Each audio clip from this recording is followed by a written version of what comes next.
हरिओम। श्री गुरुभ्यो नमः। स्वागत है आप सभी का आज के इस व्याख्यान में।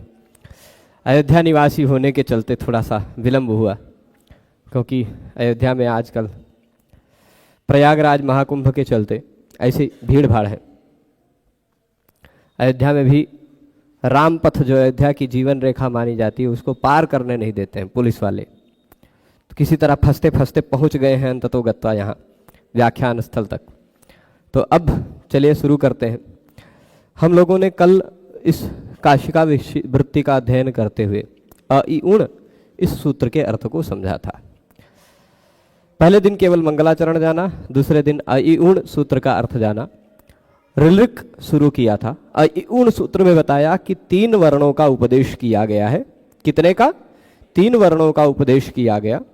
उन 3 वर्णों के उपदेश के बाद अ-इ-उ इन तीनों वर्णों का उपदेश किया गया और अंत में णकार को इत संज्ञक बनाया। उस णकार का ग्रहण केवल एक प्रत्याहार के लिए था, अ-इ-उण, जो अण प्रत्याहार है। अच्छा, संक्षेप रूप में मैं आज प्रयास करूंगा। कुछ लोग से निवेदन है, आप लोगों को ये लगे कि जो चीजें मैं ठीक से नहीं समझा पा रहा हूं वो और किस तरह से अच्छे से समझाया जा सकता है, वो आप लोग सुझाव दे सकते हैं। 1-2 लोगों ने और सुझाव दिया है, तो वह सुझाव मैं अनुकरण करने का प्रयास करूंगा। ठीक है, तो आप लोग यथासंभव जहां भी लगे सुझाव, वहां सुझाव दे सकते हैं। जो भी शब्द मेरे द्वारा उच्चरित, जो भी शब्द आपको न समझ में आए, वो आप बोलेंगे कि इसका तात्पर्य क्या है, मैं समझाने का प्रयास करूंगा। चलिए, तो ऋलिक सूत्र पर आ जाते हैं। यह ऋलिक सूत्र में सामान्य रूप से अन्य भाषाओं में ये एक प्रकार का स्वर नहीं है ना? हरि तो स्वर है, पर ये इस तरह का कोई स्वर अन्य भाषाओं में प्राप्त नहीं होता है, संस्कृत को छोड़कर, है ना? यह संस्कृत भाषा में मिलता है और स्वर है, शुद्ध स्वर है। ठीक है, क्यों है, कैसे है, ये सब कुछ हम समझेंगे। ऋलिक यह दूसरा सूत्र है। भगवान शिव जी ने जब ढक्का का नाद किया, डमरू बजाया, तो दूसरी बार जो ध्वनि निकली वो दूसरी ध्वनि ऋलिक है। ठीक है, इसमें इसका अर्थ बताते हुए काशिका व्याख्याकार कहते हैं, देखिएगा, ऋ और लि अंतिम वर्ण जो होता है ना, किसी भी 14 सूत्रों को हम पढ़ेंगे, 14 सूत्रों में जो अंतिम अक्षर होते हैं उनको कहा जाता है इत। क्या कहा जाता है? इत। अंतिम अक्षर सभी के। हम वर्णों की गिनती करते समय, अक्षरों की गिनती करते समय उनको नहीं गिनेंगे। ऐसा मत समझिएगा कि अभी तक हमने अ-इ-उण के 4, ऋलिक के 3, 7 वर्ण पढ़ लिए, ऐसा मत समझिएगा। अभी तक हम अ-इ-उण में 3 ही वर्ण पढ़े हैं। ण जो था वह अंतिम वर्ण, वह इत है, उसको वर्ण की गणना में नहीं गिना जाता है। ठीक है, ऋलिक में जो क है उसको भी नहीं गिना जाएगा। ये क्यों है? तो जब इनका ग्रहण करना नहीं है, गिनना नहीं है, तो क्या जरूरत है इन सूत्रों में बार बार ये लगाना? कहीं ण लगा दिया, कहीं क लगा दिया, कहीं ङ लगा दिया, कहीं च लगा दिया, यह क्या जरूरत है? तो यह आवश्यकता ये इसलिए है कि हमको इस अंतिम इत संज्ञक वर्ण के साथ प्रत्याहार बनाना होता है। क्या होता है प्रत्याहार? क्या होता है प्रत्याहार? किसे कहते हैं प्रत्याहार? जो हम संक्षेप में 2 वर्णों के माध्यम से कह सकें। जैसे हमने अभी देख लीजिए, अ-इ-उण और ऋलिक, ये 2 हैं सूत्र। ठीक, देख लीजिए। इससे पहले जो सूत्र पढ़ा है वो भी मैं यहीं लिख देता हूं संक्षेप में। देखिए, अ-इ-उण और ऋलिक, ये 2 सूत्र पढ़ा।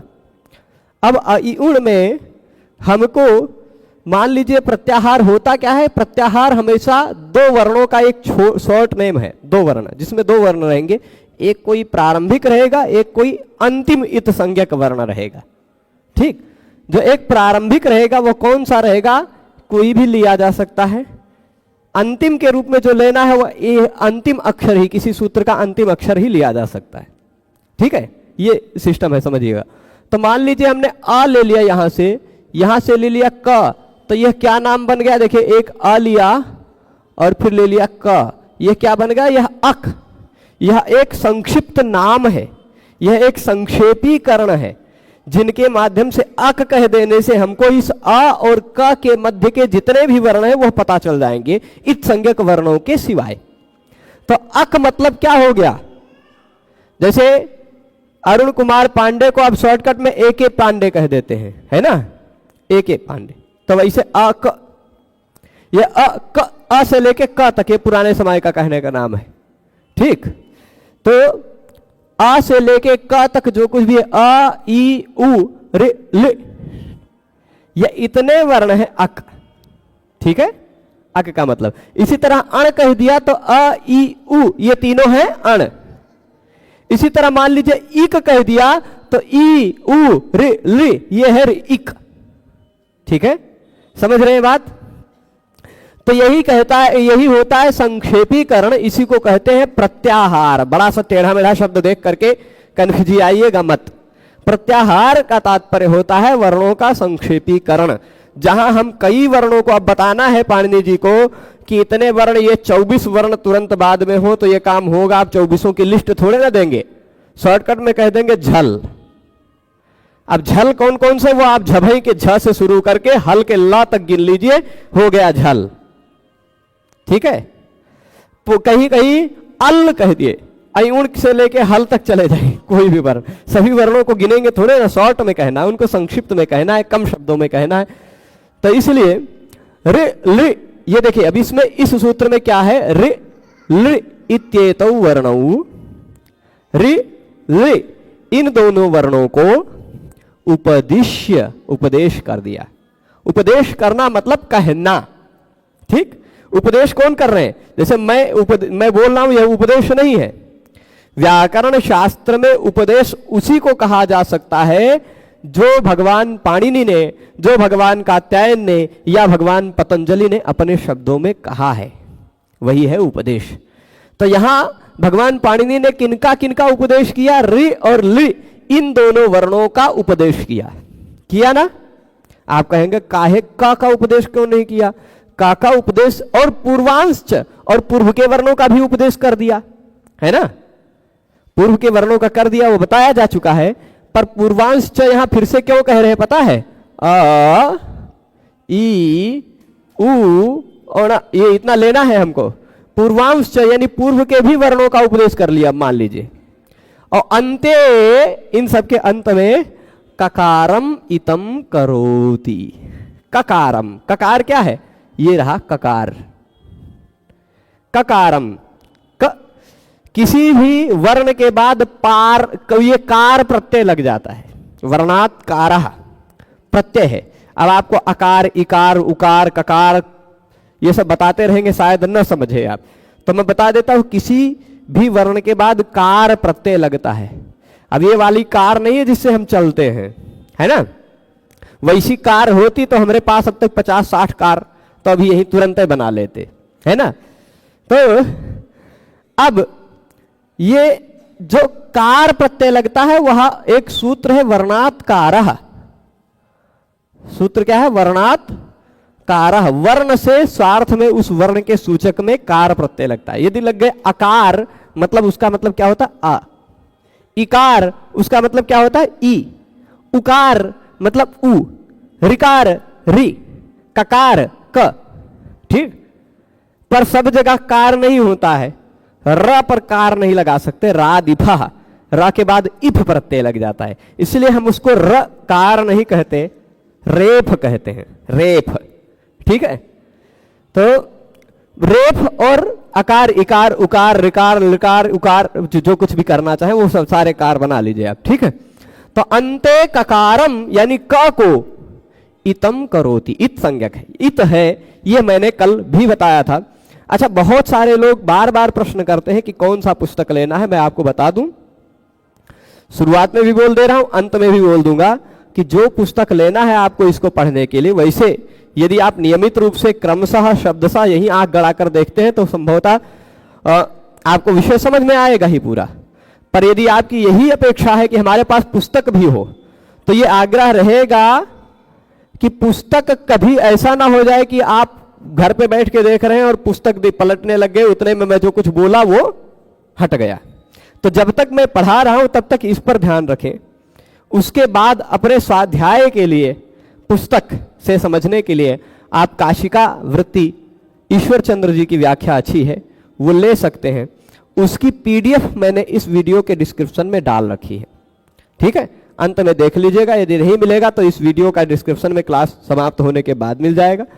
टेलीग्राम चैनल पर भी डाल रखा है, सरल संस्कृत व्याकरण.com नाम की वेबसाइट पर भी सब कुछ डाल रखा है, सारा चीज उसका पीडीएफ, ये जो नोट, ये जो पीपीटी बनी हुई है इसका भी पीडीएफ सब जगह मिल जाएगा, ठीक है। तो ये बार बार प्रश्न ना हो, उसके बाद भी बहुत सारे लोग पूछते रहते हैं। तो अब कह रहे अंते ककारम इतम करोति, क को इत क्यों कर रहे हैं? इत क्या है? इत वो होता है जिसको हम लोग गिनते नहीं हैं वर्ण के रूप में, पर बहुत प्रयोजन के लिए होते हैं, बहुत कार्य सिद्धि के लिए होते हैं। क्या क्या कार्य करेंगे ये लोग?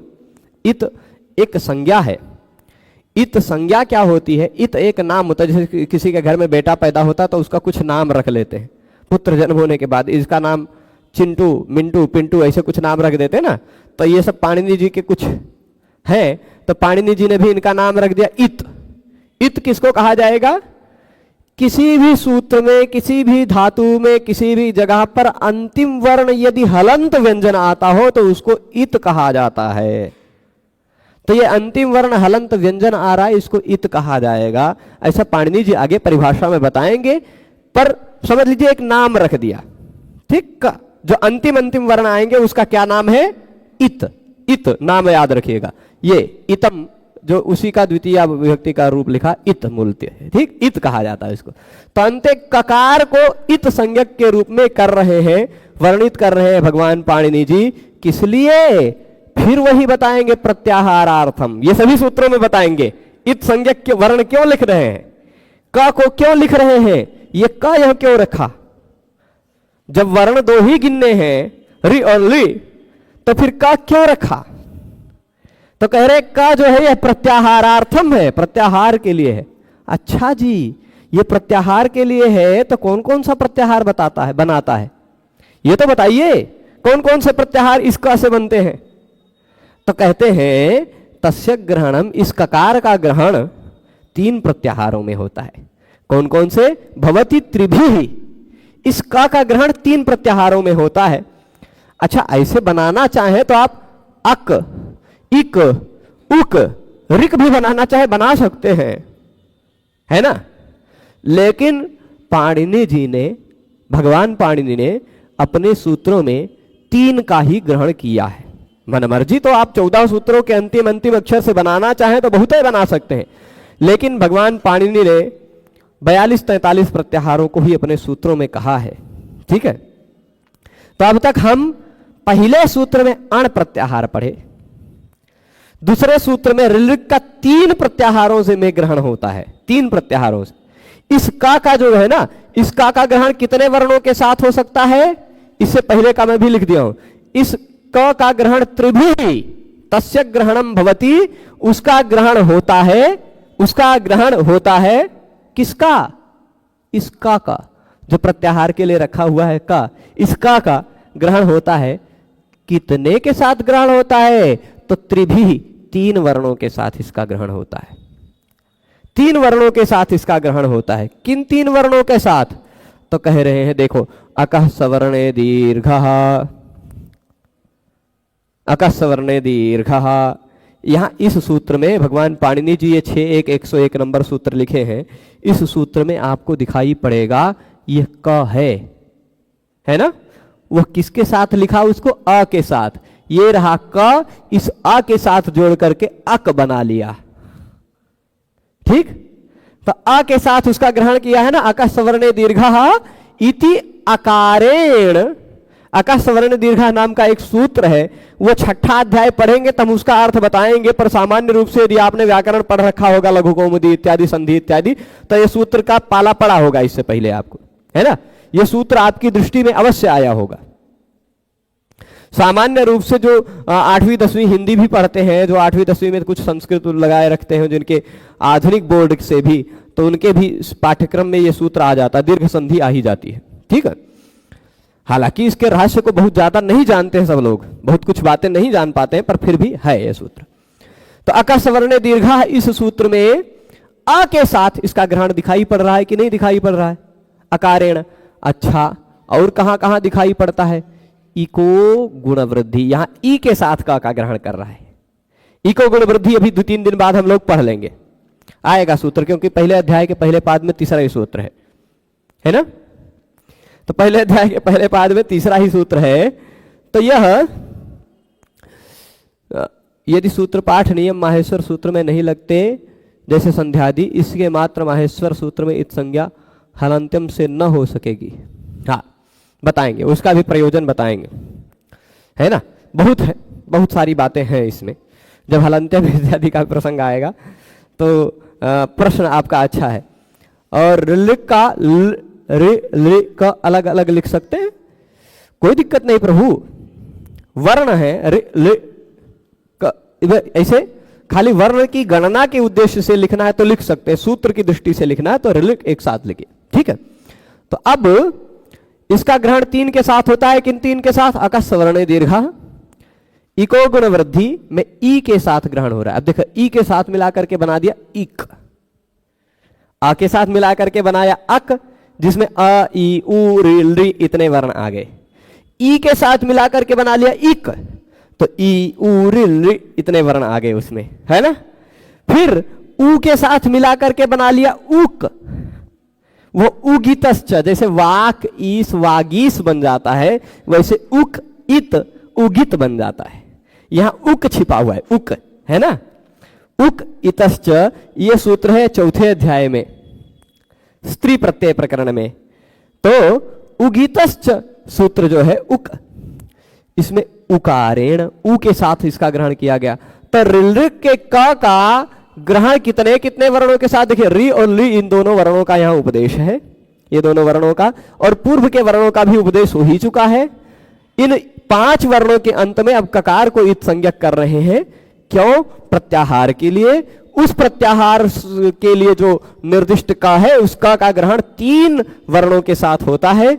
अक में अ के साथ, अकस्वर्ण दीर्घा सूत्र में, और भी कई जगह अक है ना? इको गुण वृद्धि इत्यादि सूत्रों में इको यणछि, एक एक खाली यहां संकेत कर रहे हैं, बाकी और है सूत्र, है ना? तो इको यणछि भी है इसी में। तो इको गुण वृद्धि इत्यादि सूत्रों में इकार के साथ उसका ग्रहण है। उगितश्च इत्यादि सूत्र में उकार के साथ उसका का ग्रहण है ना? उगितश्च में उ क दिखाई पड़ रहा है ना, का उ के साथ ग्रहण किया। तो इन 3 प्रत्याहार ऋलिक के क के साथ बनते हैं, ठीक? अब इसके बाद अब प्रश्न यहां से एक विषय उठता है लृ का। तो अब कह रहे हैं अकारादयो वर्णाः, चलिए अ जो है हम बहुत बार प्रयोग करते हैं, अ आ आ 18 प्रकार के अ जो है सबका हम बहुत प्रयोग करते हैं। अरुण में भी आ है, अमित में भी आ है, नहीं किसी का कुछ भी नाम है उसके नाम में अंतिम अक्षर अ है ही। जिसको लगता हो कि हमारे नमोआ में अ नहीं दिखाई पड़ता है, रोहित जी का नाम जैसे ले लीजिए, तो रोहित में भी अंतिम में अ, र ओ ह ई त अ, 6 वर्ण है ना रोहित में, तो अंतिम अ है। तो इसे अ इत्यादि वर्ण जो है वो बहुत प्रयोग होते हुए दिखाई पड़ते हैं ना।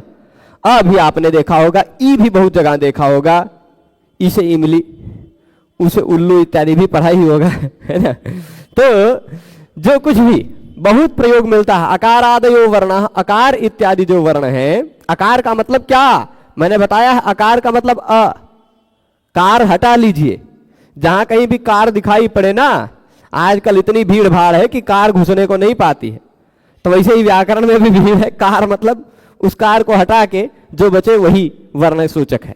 तो अकार में से कार हटाए मतलब अ।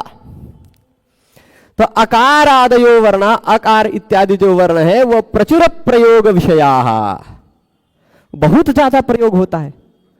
अच्छा बताइए, यहां कोई ऐसा व्यक्ति है जिसके नाम में अ ना हो? ऐसा कोई है? अपना अपना नाम में देख लीजिए, जिसके नाम में अ ना हो ऐसा कोई हाथ उठाइए। है कोई? कोई नहीं है?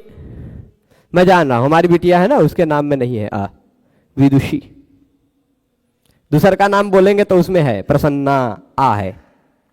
पर ऐसा शायद ही कोई होगा जिसके नाम में अ ना हो, है ना। बहुत प्रचुर प्रयोग मिलता, मतलब ये तो हम छोटे से सैंपल को ले रहे हैं, इसी हॉल में 100 के आसपास जो लोग बैठे हैं उन्हीं सब में ही ये इतना पर्याप्त मिल जा रहा है अ का उदाहरण। तो पूरे संसार में कितना होगा। तो इसलिए कह रहे हैं अ इत्यादि जो वर्ण हैं उनका तो प्रचुर प्रयोग मिलता है, भरपूर प्रयोग मिलता है, कम नहीं, बहुत ज्यादा प्रयोग मिलता है। प्रचुर प्रयोग विषयाः, प्रचुर अत्यधिक प्रयोग के विषय हैं अ इत्यादि। अ का भी खूब प्रयोग मिलता है, ई का भी खूब प्रयोग मिलता है, उ का भी खूब प्रयोग मिलता है, री का भी खूब प्रयोग मिलता है। लेकिन होने के कारण, प्रचुर प्रयोग के विषय होने के कारण उनका सुज्ञान, उनका भली भांति ज्ञान, सुज्ञानम मतलब भली भांति ज्ञान, अच्छा ज्ञान, उपदेशे प्रयोजनम, ठीक, उनका जो सुज्ञान है उनका भली बहुत प्रयोग होता है, बहुत प्रयोग होता है ना अ इत्यादि का, तो उसका उपदेश करना आवश्यक है। यदि अ क्या है ये उपदेश न करते तो उतना सारा प्रयोग मिलता, वो प्रयोग कहां जाता, है ना। तो हरि इत्यादि शब्दों में अंतिम वर्ण के रूप में ई आता है, ई, वो ई का बहुत प्रयोग मिलता है। यदि ई का उपदेश न करते तो कैसे वो उन प्रकार के शब्दों का निरूपण कर पाते, है ना। तो हाँ, तो ई इत्यादि कैसे बना पाते, मतलब ई का उपदेश ना होता तो। इसी तरह उ का उपदेश ना होता तो भानु गुरु इत्यादि शब्दों में जो निहित उ है ना, उदय, ऐसे सारे शब्दों का वर्णन हम कैसे कर पाते। इसलिए उ का भी जरूरत है वर्णन करना। री ना होता तो ऋषि इत्यादि शब्दों का कैसे प्रयोग कर पाते हम लोग, है ना। परंतु ये बताओ कौन सा ऐसा शब्द है जिसके लिए लृ का वर्णन करना जरूरी पड़ गया। कोई ऐसा शब्द आपके ध्यान में आता है जिसमें लृ हो? आओ भैया, मुड़िया पे आके कबूतर बैठ रहा है हमारे ऊपर। हाँ, तो अब लृ जो है वह, लृ जो है ना वह कहां पर मिलता है, लकारस्तु क्लिपस्थ एव प्रयुज्यते। लृ को क्यों वर्णन किया? ऐसा भी नहीं है कि लृ का प्रयोग न करते, लृ का यहां ऋलिक सूत्र में ग्रहण न करते तो कोई शब्द बनने में दिक्कत आ जाती, ऐसा तो है नहीं। कह रहे हैं लृकार तो केवल क्लिप धातु में ही दिखाई पड़ता है। क्लिप एक धातु है, ठीक, क्लिप एक धातु है, उस धातु में लृ दिखाई पड़ता है, ठीक है। क्लिप धातु में लृ दिखाई पड़ता है और क्लिप धातु में जो लृ दिखाई पड़ता है, देखिए यहां पूरी बात समझ गए होंगे कि भाई अ इत्यादि, यहां तक तो बात समझ गए हैं, उकार के साथ उसका 3 प्रत्याहारों में ग्रहण होता है। अब आगे बता रहे हैं कि अ इत्यादि जो वर्ण है वो बहुत ज्यादा प्रयोग के विषय है, इसलिए उनका सुज्ञान होना चाहिए, यही उपदेश के प्रति प्रयोजन है, इसलिए उनका उपदेश कर दिया, कोई दिक्कत नहीं, कोई आपत्ति नहीं। लेकिन जो इसमें ऋलिक में अंतिम वर्ण लृ लिखा है, उसकी क्या आवश्यकता, वो तो केवल क्लिप धातु में ही मिलता और कोई शब्द मिलता नहीं। ऐसा भी प्रश्न उठ रहा है, अभी समाधान देंगे, पहला प्रश्न उठाना, प्रश्न उठेगा तभी तो समाधान मिलेगा। तो कह ले ये जो लकार दिखाई पड़ता है तो केवल क्लिप एक धातु है, उसी धातु में ही प्रयुक्त होता है, केवल उसी धातु में मिलता है और कहीं मिलता नहीं, ऐसा भी कह रहे हैं।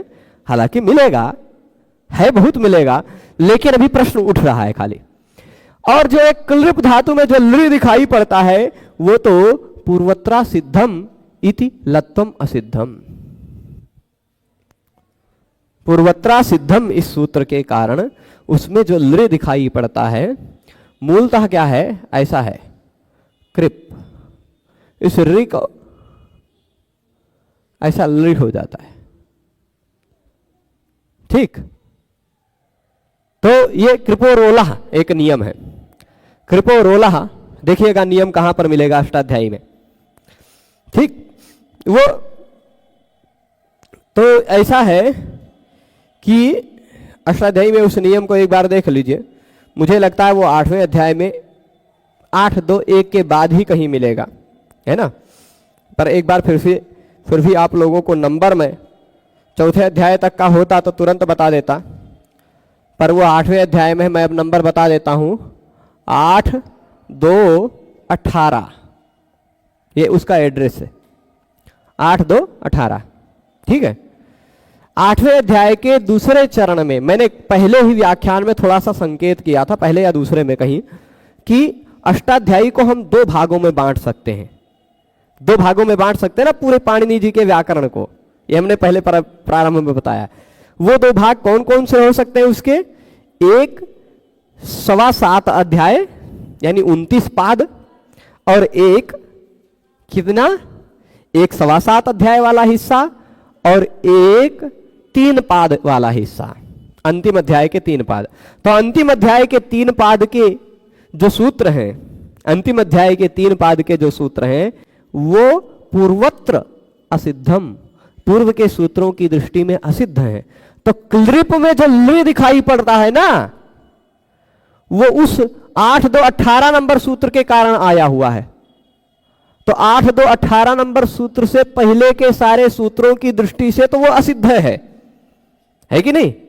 उससे पहले के जितने भी सूत्र हैं उन सभी सूत्रों की दृष्टि में तो वो असिद्ध है।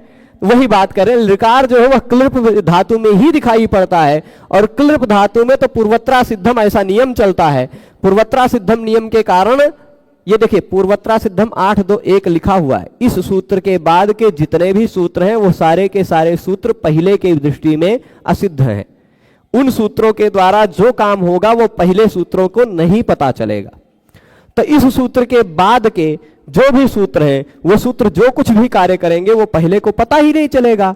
तो बाद वो क्लृप में जो लृ आ गया है वो तो पहले वालों को पता ही नहीं है, पहले के सूत्रों को पता ही नहीं है ना? ये बात समझ रहे? तो इसलिए इति लत्वम असिद्धम, इसलिए उसमें जो लृक ल हुआ, लत हुआ, वो तो असिद्ध है। और तस्य असिद्धत्वात्, क्योंकि लृ जो है वह असिद्ध है, तो लृ हो गया है वह तो असिद्ध है ना? वो तो और इको यणचि सूत्र को नहीं पता चल पाएगा कि वहां लृ हो गया है, इको यणचि को नहीं पता चल पाएगा कि वह लृ हो गया है। खाली मतलब यह है कि लृ को यहां हटाना चाह रहे हैं, सो खाली ये बताना चाह रहे हैं कि लृ की जरूरतें नहीं है, ये अभी बताना चाह रहे हैं। पर जरूरत क्या है, आवश्यकता क्या है उसकी, वो बताया जाएगा। अभी खाली लृ के ऊपर प्रश्न उठ रहा है, प्रश्न चिन्ह खड़ा किया जा रहा है कि लृ जी तू कहां आ गए इसमें। ये सारे अ, ई, उ, ऋ ये सारे तो वीआईपी हैं, बहुत प्रयोग होता है इनका, लेकिन तुम तो खाली क्लृप धातु में दिखाई पड़ते हो, और क्लृप धातु में जो दिखाई पड़ते हो वो तो अष्टाध्यायी के 8वें अध्याय के सूत्र से बने हुए हो, और वो जो बने हुए हो वो तो व्याकरण के और सूत्रों को पता ही नहीं है कि तुम बने हुए हो। तुम तो री के जगह पे आए हुए हो, री के जगह पे लृ आया है ना। क्लृप धातु में मूल रूप से पहले री था, री के जगह पे लृ आ गया, तो वह री के जगह पे आया हुआ है, और व्याकरण के और सूत्रों को पता ही नहीं है कि री के जगह पे लृ आ गया है। पहले के सूत्रों को, इस 8, 2, 18 से पहले वाले को पता ही नहीं है। तो पहले वाले सूत्रों को, इको यणचि को, आद गुणा को, इन सबको तो पता चलेगा कि यहां पर री है ना। तो ऋकारः एव अचकार्याणि भविष्यन्ति इति, ऋकार एव, ऋकार को ही मान करके अचकार्य सारा कर लिया जाएगा, है ना। ऋकार को ही मान करके यहां री है, ऋकार मतलब री, कार को हटा लीजिएगा, है ना, कार नहीं चलेगी, खाली सरकार चलेगी बस। तो ऋकार एव अचकार्याणि भविष्यन्ति, ऋकार को ही मान करके सारे अचकार्य, अच मतलब क्या है, ऋकार एव। अब वो जो असिद्धत्वात् का मतलब क्या है, पहले ये समझ रहे हैं, जो ना समझ में आएगा वो बताइएगा। कि किसी अष्टाध्यायी में ये बात ध्यान रखिएगा कि विशेष करके 8, 2, 1 ये नंबर ध्यान रख लीजिएगा। इसके बाद का कोई भी सूत्र, कोई भी कार्य करे, वह कार्य पहले के सूत्रों को, इस 8, 2, 1 से पहले के सूत्रों को पता नहीं चलेगा, यानी वह कार्य असिद्ध रहेगा, प्रसिद्ध नहीं हो पाएगा। ठीक, वह कार्य प्रसिद्ध नहीं हो पाएगा।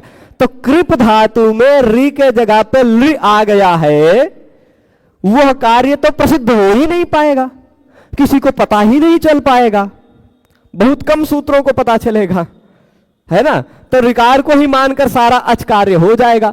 तो ऋकारे व ऋकार में ही अच कार्याणि, अच मतलब होता है सभी स्वर, अच का मतलब सभी स्वर, अ ई उ रे रे ए ओंग ऐ औच, दुई और सूत्र हैं अभी आएंगे, तो च तक ऐ औच के च तक अच चलेगा, वही अच तक मिलाने पर अच कार्य बन जाता है।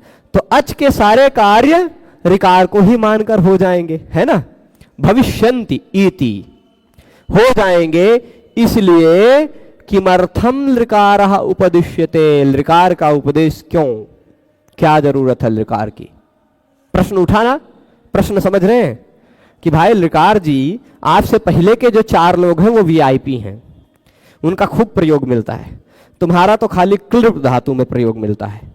और वो हम मान लेंगे कि री के जगह पे आ गए हो तुम, है ना, तो री के जगह पे आ गए हो तुम, यानी हम मान लेंगे कि वो री है, तुम नहीं हो, तो कहेंगे तो हम री, तो यदि व्यंजन मान ले तो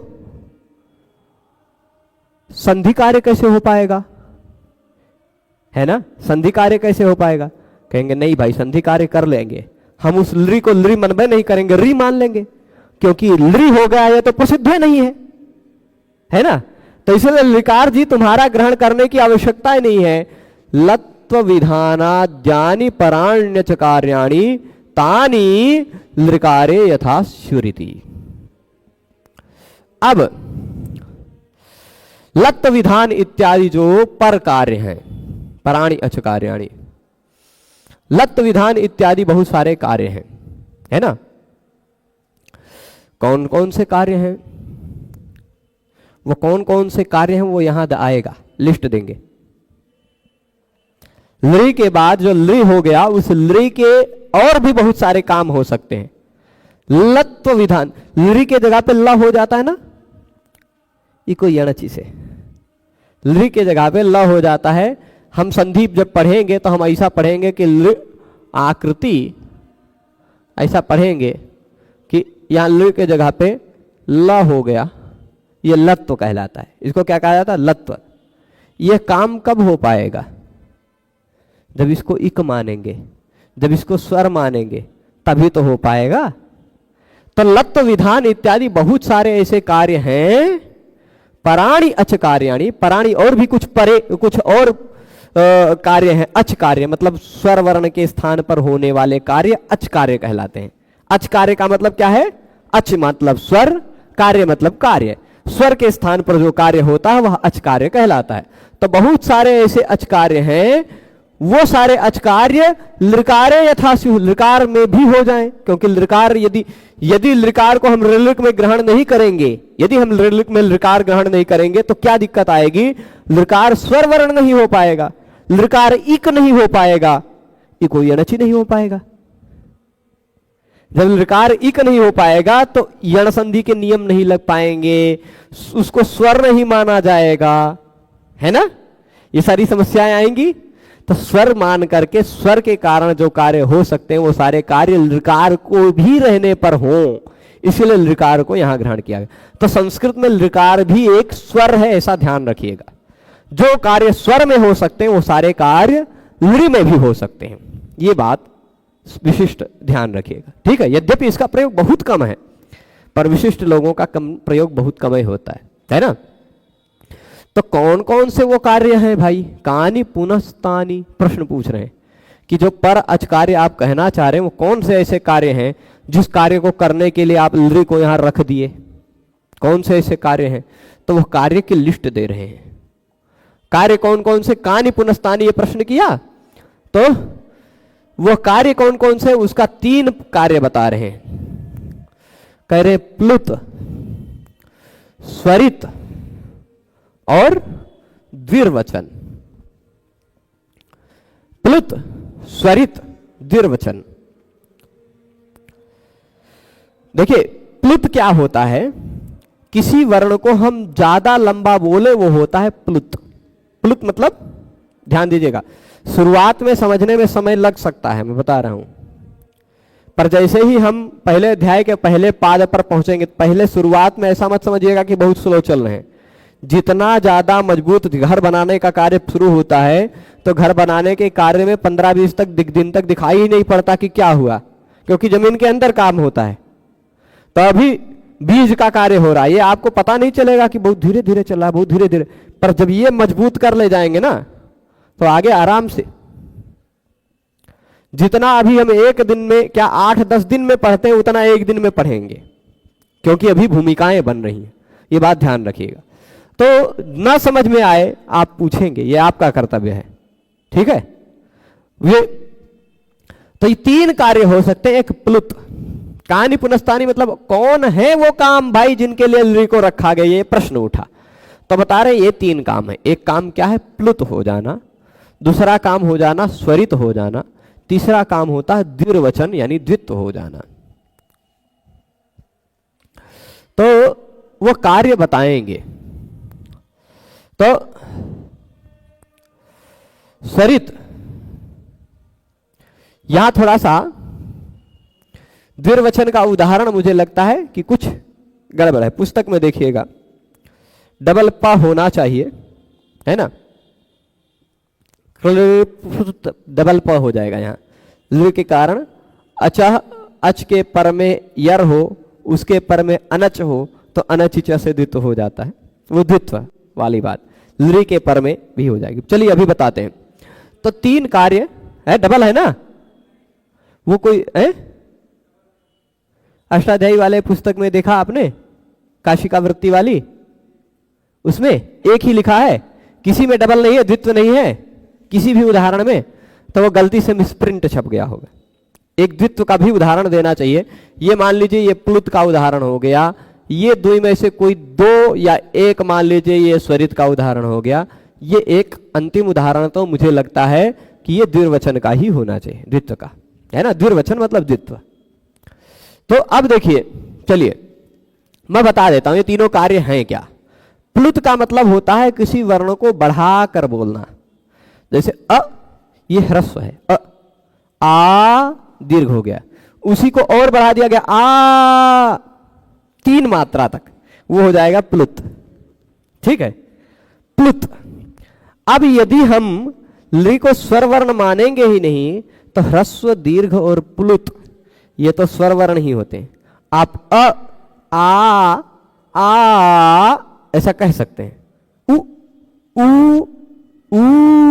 ऐसा कह सकते हैं ना, परंतु इसी तरह क को बोल के दिखाइए।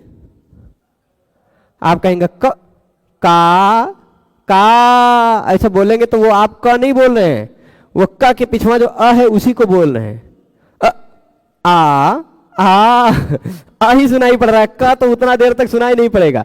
तो व्यंजन वर्ण तो प्लुत होते नहीं, व्यंजन वर्ण आधी मात्रा के होते हैं, स्वर वर्ण ही प्लुत हो सकते हैं, और लृकार भी प्लुत होता है। उसका उदाहरण ये क्लिप्त शिखा, ये उदाहरण मिल रहा है। प्लुत हो ही नहीं पाएगा यदि इसको स्वर वर्ण नहीं मानेंगे तो, यानी प्लुत हो रहा है ना, प्लुत हो रहा है तो इसका मतलब ये स्वर वर्ण है कि नहीं। इसी तरह एक प्लुत कार्य हो गया। प्लुत कार्य का मतलब क्या है?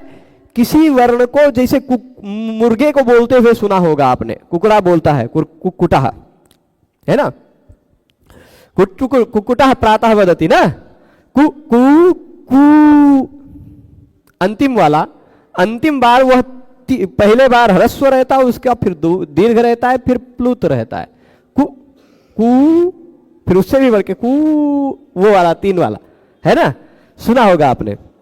तो वह जो तीसरी मात्रा है वो प्लुत है। हम प्लुत किसी स्वर वर्ण को ही कर सकते हैं। हम लृ को प्लुत तभी कर पाएंगे जब उसको स्वर मानेंगे, और स्वर तभी मान पाएंगे जब लृ इत्यादि सूत्र में उसका ग्रहण होगा, क्योंकि शुरुआत में सारे स्वर वर्ण, बाद में सारे व्यंजन वर्ण, है ना, इसलिए स्वर मानना जरूरी है। समझ रहे हैं ना बात? तो इसलिए क्लिप्त शिखा में जो लृ के बाद 3 लिखा हुआ दिखाई पड़ रहा है, वो बता रहा है कि 3 मात्रा में इसका उच्चारण करना। 3 मात्रा क्या होती है? एक बार पलक झपकने में, जैसे पलकों की गिराने में जितना समय लगता है उसको 1 मात्रा कहा जाता है। बोलने में भी उतना ही समय लगता है, ह्रस्व, ई, वो सब उतना ही समय लगेगा। लेकिन 2 बार पलक झपकने में जितना समय लगता है वो दीर्घ है। राम राम बोलेंगे तो राम में जो आ दिखाई पड़ रहा है वह आ दीर्घ है। पर 3 बार झपकने में जो मात्रा लगे, जो समय लगे, 3 बार पलक झपकने में जो समय लगता है उतना समय जिस वर्ण के उच्चारण में लगे वो प्लुत है। ठीक है, प्लुत समझ गए होंगे अब आप। हम प्लुत किसी स्वर वर्ण को ही कर सकते हैं, और लृ यदि स्वर वर्ण न होता तो ये कैसे प्लुत हुआ होता। ठीक है, उदाहरण मिलता है ऐसा। तो क्लिप्त शिखा ये उदाहरण हो गया। इससे पता चलता है कि लृ भी संस्कृत में एक स्वर है, स्वतंत्र स्वर है, प्लुत इत्यादि होता है। अच्छा, स्वरित। स्वरित होता है ऐसे स्वर को कहते हैं, हम कुछ वर्णों को ऊंचे से उच्चारण करते हैं, कुछ का नीचे से उच्चारण करते हैं। आपने और कुछ नहीं देखा होगा तो वेद पाठ होते हुए देखा होगा। वेद पाठ करते हुए वेद पाठी व्यक्ति ऐसे हाथ ऊपर ले जाता है, नीचे लाता है, ऊपर नीचे बीच में ऐसे सब चलाता है ना, हाथ देखा होगा। वह क्यों करता है, क्या आवश्यकता उसको करने की? उसके स्वर के उच्चारण सही हो, है ना। आप ऐसे ऐसे बोलिए, दोनों अ में अंतर है, दोनों की ध्वनि में। आप शरीर को ऊंचे करके ऐसे शरीर के आयाम से यदि उच्चारण करते हैं, अलग स्वर होता है, ऐसे करके अलग स्वर होता है, ऐसे में सामान्य स्वर होता है, सम स्वर होता है। ठीक है, तो ये स्वर के 3 प्रकार होते हैं। जिनका ऊंचे से उच्चारण किया जाता है वह उदात्त, जिनका मध्य से होता है स्वरित, नीचे से होता है वह अनुदात्त। वेद में ये सारे विशेष प्रयोग में आते हैं, लोक में बहुत ज्यादा नहीं। लोक में पाणिनीय व्याकरण में कुछ कुछ हिस्सों में दिखाई पड़ेंगे, पर अन्य हम लोग समझ नहीं पाते। आजकल उस तरह से स्वर ड्रेसिंग किए हुए टेक्स्ट नहीं मिलते। यहाँ जैसे ऐसे इसको लगाया जा सकता था, ये क्लिप्त, ये ऊपर स्वरित का चिन्ह है। ऊपर खड़ी हुई जो एक रेखा होती है वैदिक मंत्रों में आपने देखी होगी, वो मान लीजिए वो स्वरित है। कभी वेद के टेक्स्ट पढ़े होंगे, यजुर्वेद इत्यादि के, तो नीचे ऐसी पड़ी हुई रेखा दिखाई पड़ जाती है, या ऊपर खड़ी हुई रेखा दिखाई पड़ जाती है। नीचे पड़ी हुई रेखा जो दिखाई पड़ती है वह है अनुदात, ऊपर जो खड़ी हुई रेखा दिखाई पड़ती है वह स्वर है स्वरित, और जिसपे कोई रेखा नहीं दिखाई पड़ती है वह है उदात। ठीक है, यही वेदों की पहचान है, वेदों में स्वर की पहचान है। सामवेद में हालांकि अलग है, सामवेद में 1 2 3 ऐसी संख्या लिखी हुई रहती है सामवेद के स्वरों में। वहां 1 लिखा है तो उदात, 2 लिखा है तो स्वरित, 3 लिखा है तो अनुदात। ठीक है, तो ऐसा स्वर प्रक्रिया। तो स्वरित का मतलब होता है, स्वरित भी हमेशा स्वर वर्ण होता है। स्वर ह्रस्व दीर्घ, ये कह रहे हैं उदात्तश्चानुदात्तश्च स्वरितश्च स्वरास्त्रयः, ये 3 स्वर हैं। स्वरित केवल स्वर वर्ण ही हो सकता है, व्यंजन उदात्त अनुदात्त स्वरित नहीं हो सकता। व्यंजन वर्ण ना तो उदात्त हो सकते, ना तो स्वरित हो सकते, ना तो अनुदात्त हो सकते हैं। ये जो उच्चारण करना है वह स्वर वर्ण का ही उस तरह से होगा, क हलंत क ऐसा नहीं उच्चारण कर सकते। ठीक, तो इसलिए स्वरित भी होता है। उदात्ताद अनुदात्तस्य स्वरितम, ऐसे कुछ सूत्र मिलेंगे। उदात्त के बाद अनुदात्त आता हो, देखिए ऐसा कौनो वर्ण है जिसका ऊंचे से उच्चारण करना है, उसी के तुरंत बाद ऐसा कौनो वर्ण आ जाए जिसका एकदम से नीचे से उच्चारण करना है। तो एकदम ऊंचे से उच्चारण करना था, एकदम नीचे से उच्चारण करना था, तो ऊंचे से नीचे उतरते उतरते कभी कभी यह उच्चारण में लय में वो बीच से हो जाया करता है। वही नियम है, उदात्त से के बाद अनुदात्त आए तो उदात्त के तुरंत बाद आने वाला अनुदात्त अनुदात्त नहीं रह पाता, वो स्वरित बन जाया करता है। ठीक है, ये नियम है। तो अब लृ यदि स्वर नहीं रहेगा तो उसको उदात्त या अनुदात्त या स्वरित नहीं कर पाएंगे, है ना। तो ये स्वरित इत्यादि विधान हो सके, प्रक्लिप्तः क्लिप्तः इत्यादि में हो सके, इसलिए आवश्यकता है लृ का भी ग्रहण करने की। यहां द्वित्व भी हो सके। नियम क्या है देखिएगा, पहले हो कोई स्वर वर्ण, ठीक, कोई स्वर वर्ण हो, उसके तुरंत बाद हो, ये एक नियम है सामान्यतः, उसके तुरंत बाद हो यर। यर मतलब जानते हैं, यर यर होता है, ह को छोड़कर सारे व्यंजन यर हैं, है ना। ह को छोड़कर सारे व्यंजन, ह या वरट के या से शुरू होकर शशर के र तक जाता है। तो ह के सिवाय कोई भी व्यंजन हो, है ना, पहले हो स्वर, उसके बाद ह से ह के सिवाय कोई भी व्यंजन, और उसके बाद फिर तुरंत अनच मतलब स्वर ना हो। पहले स्वर हो, उसके बाद ह के सिवाय कोई व्यंजन हो, उसके बाद कोई व्यंजन ना हो, कोई स्वर ना हो, तो जो ये बीच वाला वर्ण है ये डबल हो जाया करता है। तब ये देखिए ये ल स्वर है, उसके तुरंत बाद ये प व्यंजन है, यर है ना, उसके तुरंत बाद फिर से अनच यानी स्वर वर्ण नहीं है, प के बाद त है, तो ये जो प है ये डबल हो जाता है। ये द्वित्व इत्यादि स्वर के बाद हो सके, इस प को हम डबल तभी कर पाएंगे जब लृ को स्वर मानेंगे तभी, है ना। स्वर नहीं होगा तो कैसे डबल होगा, क्योंकि ये फॉर्मूला ही नहीं लगेगा, है ना। तो इसलिए ये सारे कारण हैं। ये तो हो गया प्लुत करना है, लृ को प्लुत तभी हो पाएगा जब उसको स्वर मानना पड़ेगा और इसलिए उसका ग्रहण करना पड़ेगा। लृ को स्वरित तभी माना जाएगा, हो पाएगा जब उसको स्वर माना जाएगा। लृ के कारण द्वित्व इत्यादि कार्य तभी हो पाएगा जब लृ को स्वर माना जाएगा, है ना। इसलिए अब उदाहरण तीनों का दे ही दिया, क्लिप्ता प्रक्लिप्ता क्लिप्त शिखा प्रक्लिप्ता क्लिप्ता क्लिप्तमान, ये सारे हो जाएंगे, ठीक है। अब और भी प्रयोजन बता रहे हैं, और भी प्रयोजन बता रहे हैं, खाली मतलब वैसे सामान्य रूप से, वहां भी महाभाष्य में भी इसका कुछ संकेत किया गया है। अब इसका यहां तक ही पढ़ेंगे, इसके बाद जो ये व्याख्याएं हैं और भी व्याख्याएं हैं इसमें बातें, पर इसको कुछ समझ लेते हैं, थोड़ा सा देर लग जाए पर चलेगा। आज मजबूरी में व्यवस्था में मुझे आने में, अयोध्या पहुंचने में देर हुई, भीड़ भाड़ ऐसी हो गई है आजकल। विद्यालय से लौटते समय पिछले 2 दिन तो छुट्टियां थी, पर आज विद्यालय था। रास्ते इतने रोक कर रखते हैं कि पुलिस वाले राम पथ को पार ही नहीं करने देते। राम पथ पर किसी तरह घुस भी जाइए आप तो पहले उधर एकदम वीणा चौक तक जाइए, फिर लौट के आइए उसी भीड़ में, फिर तब पहुंचिए। इस पार से उस पार नहीं होने देते हैं, ऐसा बैरिकेटिंग लगा रखे। क्या करें, भीड़ भाड़ में ऐसे फंसे रह गए हम। तो इसलिए भोजन भी नहीं हुआ आज, वैसे सीधे सुबह गए थे, शाम को यहीं आ गए सीधे। तो क्लिप्तवान ये तो पहुंच गए ना। चलिए अभी फिलहाल यहाँ यच्च अशक्तिजम असाधु शब्द स्वरूपम। चलिए मान लीजिए कोई एक व्यक्ति, गांव में आपने सुना होगा बड़े बूढ़े लोग बोलते बोलते कुछ गलत बोल जाते हैं शब्द, है ना, कम शब्द बोलते हैं। हमारे गांव में एक महिला थी, वो डॉक्टर नहीं बोलती, डागडर बोलती, डागडर, अस्पताल, इतना तो सुना ही होगा आपने, है ना। और एक उदाहरण मैं दिया करता हूं, ब्लड प्रेशर। वो ब्लड प्रेशर पहली बार सुनी थी, गांव की एक बुढ़िया थी, वो कही कि उनका ब्लड प्रेशरवा लो हो गया। अब ब्लड प्रेशरवा का है अब हम क्या जाने, है ना। लेकिन पहली बार जब सुने थे तो हम हंसे थे कि क्योंकि गांव के लोग जो होते हैं वह सुन करके शब्द को उस तरह अनुकरण करके नहीं बोल पाते हैं, तो कुछ कुछ अशुद्ध शब्द बोलते हैं। ये तो अंग्रेजी का उदाहरण दिया, संस्कृत में भी ऐसे बहुत सारे शब्द हैं जिनको सब लोग शुद्ध नहीं बोल पाते, है ना, बहुत सारे शब्द हैं तो शुद्ध नहीं बोल पाते।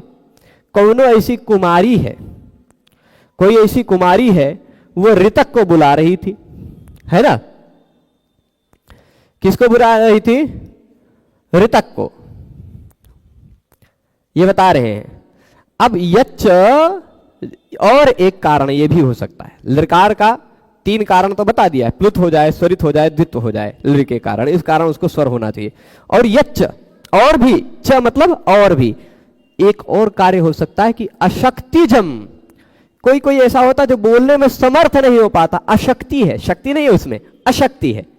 उस अशक्ति के कारण, मतलब बोलना था उसको ऋतक, ऐसा बोलना था, ऋतक, बोलिए भैया, ऋतक, ऋतक, उसको बोलना था क्या? ऋतक, लेकिन ऋतक नहीं बोल पा रही थी, जैसे डॉक्टर नहीं बोल पा रही थी, डागडर कह दी, वैसे ही, है ना। तो ऋतक नहीं बोल पा रही थी। कोई मान लीजिए कोई ऐसा है जो अशक्तिजम असाधु शब्द स्वरूपम, कुछ गलत बोल गई, साधु शब्द नहीं बोली, असाधु शब्द बोली। असाधु मतलब सही नहीं, गलत शब्द बोल गई। क्यों बोल गई? उसको शुद्ध बोलना नहीं आ पाया।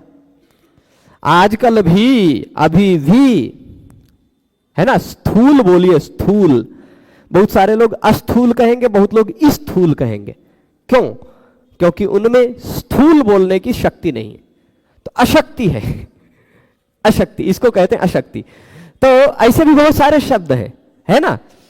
तो मैं स्कूल नहीं बोला क्योंकि अंग्रेजी शब्द है, स्कूल लोग कहते रहते हैं, स्कूल जाना है, स्कूल, है ना।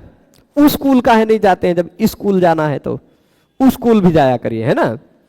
तो अब और भी क्या है, अशक्तिजम असाधु शब्द स्वरूपम, अशक्ति के कारण कोई व्यक्ति असाधु शब्द बोल देता। असाधु, साधु शब्द नहीं है। जैसे स्थूल बोलना था, उसको लिखा क्या है, स्थूल, है ना। बोलते क्या है, स्थूल बोलते हैं ना। लेकिन अब भाई यही मान लीजिए, यही स है, इसी के बाद कार होता तो अब यही पुरस्कार होता तो तब तो शुद्ध बोल रहे हैं पुरस्कार। अगवा आ का सहयोग मिल जाता है बोलने में, है ना, पुरस्कार। तब पूरा इस कार तो नहीं बोल रहे हैं, है ना, पूरा इस, लेकिन और कहीं बोलना हो तो गलत होता। तो अशक्तिजम, अशक्ति के कारण असाधु शब्द कोई बोल गया। अब कोई कोई गलत बोलता है, तो जैसे हम किसी का अनुकरण करके बता रहे हैं कि कोई स्कूल बोलता है, कोई उस स्कूल बोलता है, कोई स्थूल बोलता है, ऐसे हम बोलते हैं ना, जैसे हम बता रहे हैं, वैसे कोई व्यक्ति ने कि उसका अनुकरण कर लिया, है ना। जैसे भी हमारी बिटिया ही है, कुछ कुछ बोलते हैं हम, बोलते समय कुछ अगर मान लीजिए कि अब वो शुद्ध बोलना शुरू की है, थोड़ा थोड़ा वो बोलते समय उसके जीभ से तुतली बात कुछ निकल जाती है, तो अरे मैं ये तो ऐसा बोल दिया, फिर सुधार लेती है वो खुद से, है ना। तो वो परसों भी हंस रही थी, ऐसे ही करते हैं। तो क्या कहते हैं, उसका अनुकरण करना। तद अनुकरण से साधुत्वम इष्यते, उसके अनुकरण की भी साधुता मानी जा सकती। अनुकृत शब्द सही माने जा सकते।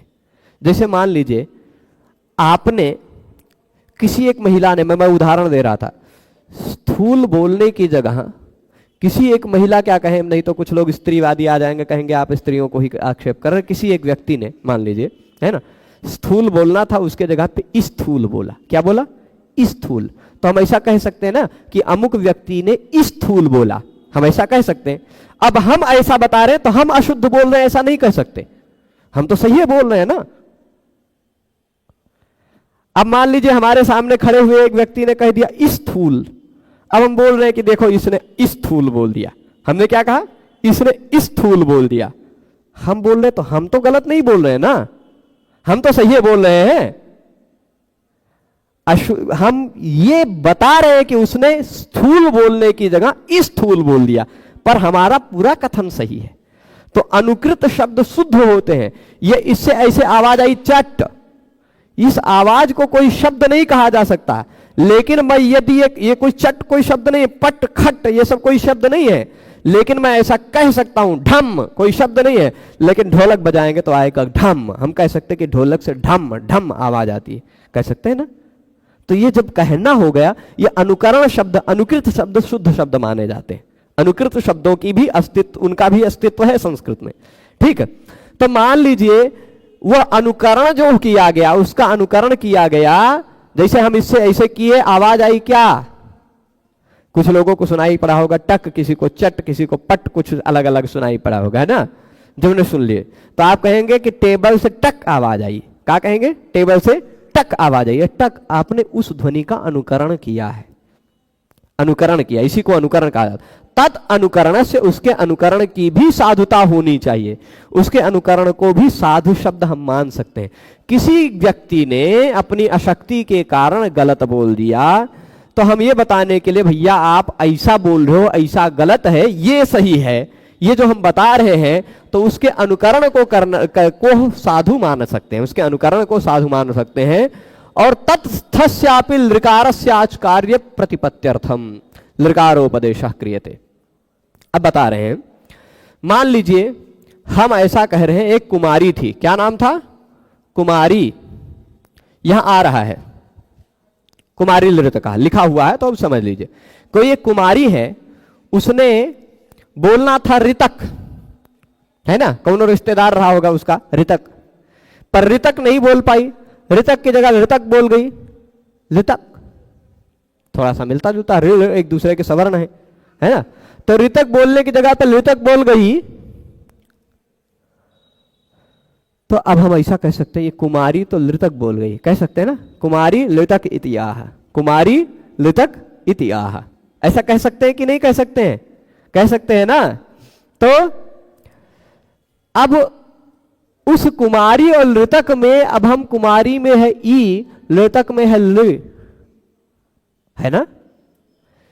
ई के बाद लृ हो, ई के बाद कोई स्वर हो, असवर्ण स्वर, तो ई को यणचि से यण हो जाया करता है, होता है कि नहीं। यदि इस लृ को हम स्वर वर्ण ना माने तो ई के बाद स्वर संधि हो ही नहीं पाएगी, नहीं हो पाएगी ना। तो अशक्ति से किसी ने ऋतक की जगह लृतक बोल दिया, पर उस लृतक में जो लृ है उसको भी हम स्वर मान सके, इसलिए भी ऋलिक में लृ की आवश्यकता है, क्योंकि वो स्वर है। और यदि स्वर है तो स्वर कार्य स्वर संधि हो सकती है ना। तो जैसे देख लीजिए, तत्स्थस्य, उस अनुकरण जो किया गया, उस अनुकरण में स्थित जो लृ है, अनुकरण में स्थित लृ है, ऋतक की जगह बोल दिया लृतक, ऋतक की जगह क्या बोल दिया? ऋतक की जगह बोल दिया लृतक, है ना। तो जो ऋकार है वो भी अच कार्य प्रतिपत्त्यर्थम, उसमें भी संधि कार्य हो सके, अच कार्य हो सके, उसको भी स्वर माना जा सके, इसलिए लृकारोपदेश क्रियते, लृकार का उपदेश किया है। भाष्यकार ने भी ये बताया है, यदृच्छा, अशक्तिज अनुकरण और प्लुति इत्यादि। प्लुति इत्यादि मतलब वही स्वर इत्यादि हो गया, है ना। यदृच्छा, मान लीजिए हमारी इच्छा हुई, हमारा बेटवा हुआ, हम अपने बेटे का नाम हमारी अपनी इच्छा हुई लृतक रख दिए, तो रख दिए मान लीजिए, तो क्या अब आप उस लृतक के पहले कोई स्वर वर्ण आने पर संधि कार्य करेंगे कि नहीं करेंगे? करना ही पड़ेगा, क्योंकि वो स्वर वर्ण है ना। तो स्वर वर्ण के इसलिए ऋकारोपदेश किया गया। ऋतक इति प्रयोक्तव्य, ऋतक ये प्रयोग करना था, लेकिन शक्ति वैकल्यात, शक्ति की विकलता के कारण कि कोई नहीं बोल पा रहा था, तो ऐसी एक कुमारी ने लृतक बोल दिया, है ना। किसी कुमारी ने लृतक बोल दिया, तो कोई अन्य व्यक्ति वहीं बैठ करके सुन रहा था कि ये कुमारी ऋतक नहीं बोल पाई, लृतक बोल गई, ये कुमारी ऋतक नहीं बोल पाई, लृतक बोल गई, तो अन्यः अनुकरोति, तो वहीं पर बैठा हुआ कोई व्यक्ति उसी शब्द का अनुकरण कर लिया, उसी शब्द को सुन करके उसका अनुकरण कर लिया, और क्या कहा? कुमारी लृतक इति आह, कुमारी ने लृतक कह डाला। कुमारी और लृतक में संधि होगी, क्योंकि लृतक स्वर है ना। तो कुमारी में जो रा के बाद ई था, उस ई के स्थान पर य हो जाएगा, और उसमें लृ जुड़ जाएगा, लृ की मात्रा। कुमारी लृतक इति आह, है ना। कुमारी लृतक कह डाला, ये अनुकरण करने में भी हम संधि कार्य कर सके। यदि वो ऋतक के जगह लृतक बोल गई, और यदि लृतक का लृ स्वर वर्ण ना होता तो हम संधि कर पाते क्या? तो हम कहते कुमारी लृतक इति आह, तो संधि नहीं हो पाती, वो शुद्ध नहीं बनता, है ना। इसलिए भी लृ एक स्वर वर्ण है, यह मानना चाहिए। ठीक है, इतनी बात हो गई। अब देखिए, प्रथम अ ई उ इन तीनों वर्णों का तथा पश्चात में ऋ और लृ इन दोनों वर्णों का उच्चारण किया, और अंत में प्रत्याहार के लिए ककार का उपदेश किया। ये बातें सार रूप में बता रहे हैं। 3 प्रत्याहारों की सिद्धि इस ककार से होती है, अक, इक, उक। लृकार अब ये बता दिया, अक अ ई उ ऋ, इक ई उ ऋ, उक उ ऋ, है ना। लृकार के उपदेश का प्रयोजन क्या है? कृपोरोलह के द्वारा 48 लिख दिया, ये गलती से हो सकता है 18 है, देख लीजिएगा, 8 2 18 है ना। ये गलती से कॉपी पेस्ट में या और किसी कारणवश 48 आ गया होगा, 48 नहीं है, ये नंबर 18 होना चाहिए, 8 2 18, ठीक है। तो इसके द्वारा कृपोरोलह के द्वारा लत्व जो हो जाता है, क्या हो जाता है? लत्व, ल हो जाता है।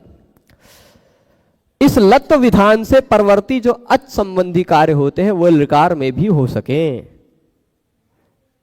अब उसके इस लृकार के तुरंत बाद कोनो स्वर वर्ण आ जाए तो क्या करेंगे आप?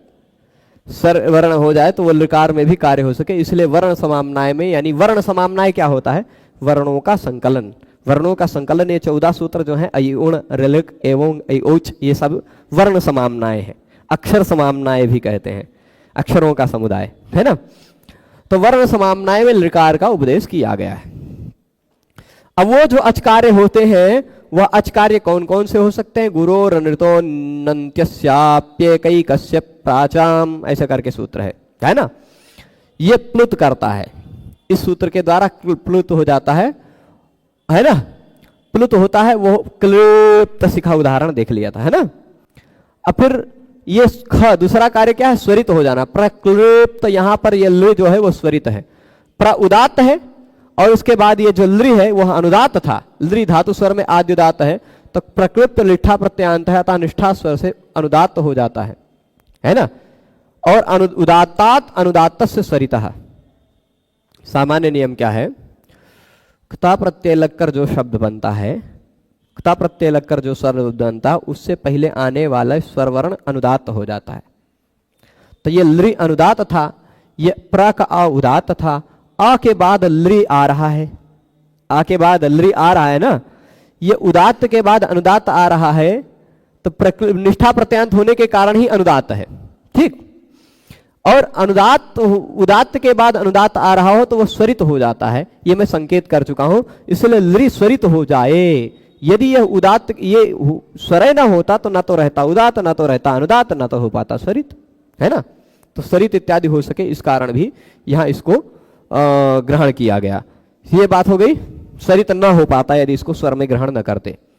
अब प्रथम अ इ उ इन वर्णों का तथा पश्चात ऋ इन दो वर्णों के उच्चारण करके अंत में प्रत्याहार के लिए ये हो गया। ये बात फिर से दोबारा आ गई, दोबारा पेज आ गया है ना। प्लुत इत्यादि वो संभवतः वो कुछ बातें छूट गई हैं, कोई बात नहीं। तो कुछ बातें जो छूट गई हैं देख लूंगा, व्याख्या की, हिंदी की व्याख्या की ही कुछ बातें छूटी होंगी। मूल तो हमने ऋलिक सूत्र पढ़ लिया है।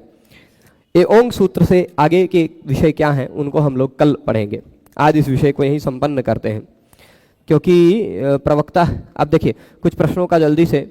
द्वित्व का उदाहरण मूल काशिका में पीछे व्याख्या में दिया, क्लृप्तवान, बिल्कुल मूल काशिका में मिलेगा ही। तो अन्य कोई भी वर्ण हो सकता है ना, और का ही संज्ञा वर्ण क्यों लगे वो भी बताया जाएगा। अन्य कोई वर्ण क्यों नहीं हो सका, बहुत अच्छी बात है। देखिए मैं अब किसी परीक्षाओं की तैयारी नहीं करता हूं, मैं जो पढ़ा रहा हूं, मुझे मैंने लक्ष्य लिया है 1000 ग्रंथों को यहाँ आप सबके माध्यम से, आप सब तक पहुँचाना डिजिटल माध्यम से। तो वह जो लक्ष्य है वो बहुत विशाल है, बहुत बड़ा है, और उसके लिए फिर मैं किसी परीक्षा की तैयारी के आधार पर पढ़ाऊं जिसको पढ़ाने वाले सैकड़ों लोग हैं। चौपट हो गया, जल्दी से चालू कीजिए। ये नहीं चालू हुआ था आज, इन्वर्टर नहीं टिपाया था, गया।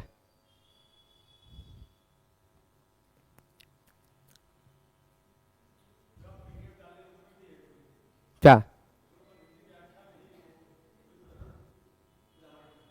हाँ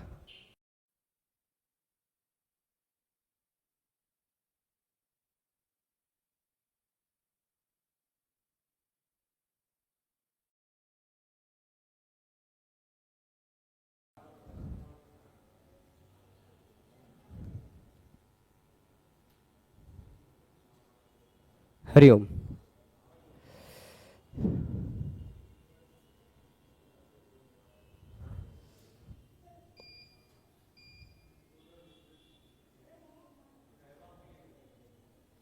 हरिओम। अचानक लाइट चले जाने के कारण इंटरनेट डिस्कनेक्ट हो गया था, तो आज इस विषय को यहीं रोकते हैं।